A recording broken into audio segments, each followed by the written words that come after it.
Мейлі, халық үшін жұмыс етіп жатыр. Дұрыс, кім берсе де, халық үшін жұмыс етіп жатыр.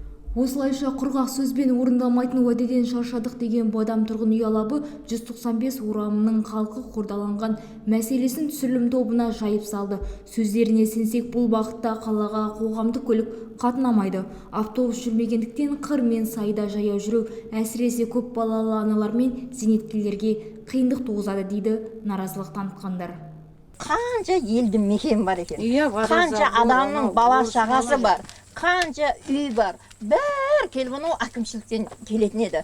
Сөйтіп біз этого өйтіп сол транспортта жаздық, чтобы бүйтіп осылай айналып шықсын, проектісінде сызып бердік, схемасын сызып бердік. Сөйтсек әкеліп бізді мазақ қылып мына жерден төбеге қарай 16. Олардан басқа автобус жоқ па не?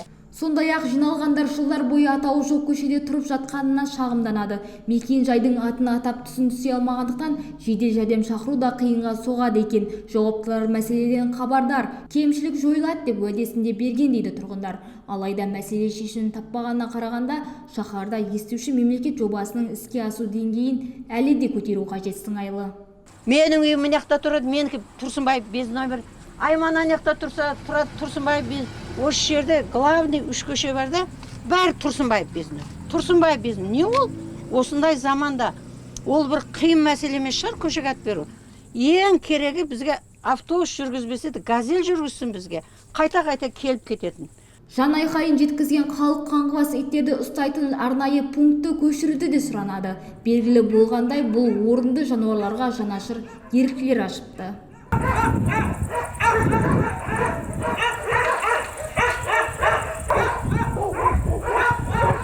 Бізге осы орыстар ит асырайды да үйімнің қасында, осы елді мекенде, халықтың ортасында. 5-6 жыл болды уже. Әкімшілікке барып айттық, арыз жаздық, бүкіл көршілер болып. Ешқандай нәтиже шыққан жоқ. Еңбекші ауданының әкіміне де бардық.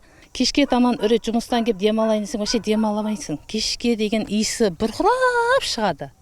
Ал сала жауаптылары жіпке тізілген мәселенің барлығымен таныс екенін айтады. Сөздерінше қазір қоғамдық көлік мәселесін шешу жолдары қаралуда. Ал қыркүйек айында уақытша болса да бұл бағытта автобус қатынайды екен. Халықтың тұрғындардың алдында қанағаттанарлық бір жауап біз оларға істей алмадық көлік мәселесінде. Енді қазір мына мәселені біздің әкімшілік, аудан әкімшілігі автомобиль жолдарымен бірге жұмыс жасап жатыр. Мына центральный жол, орталық жолмен баратын, хотя бір маршрут ақырына дейін баратын қылып қоятын қазір несі бар. Осы қыркүйек айларында ма осындайда бір хотя бы уақытша болса да ол шешіледі. Бірақ ендігі жылға неге бюджеттің несini орындалу мақсатында қойылады ғой, жоспарға сәйкес жұмыс атқарылады. Ол аудан әкімінің бақылауында тұр. Ал халықтың тыныштығын бұзған қағбас иттерді ұстау пункті заң талаптарын бұзбаған көрінеді. Иттер бияқта заңды түрде бір питомник бар. Иттерді асырайды. Бұлардың несі басқармасы Жамбыл облысында екен.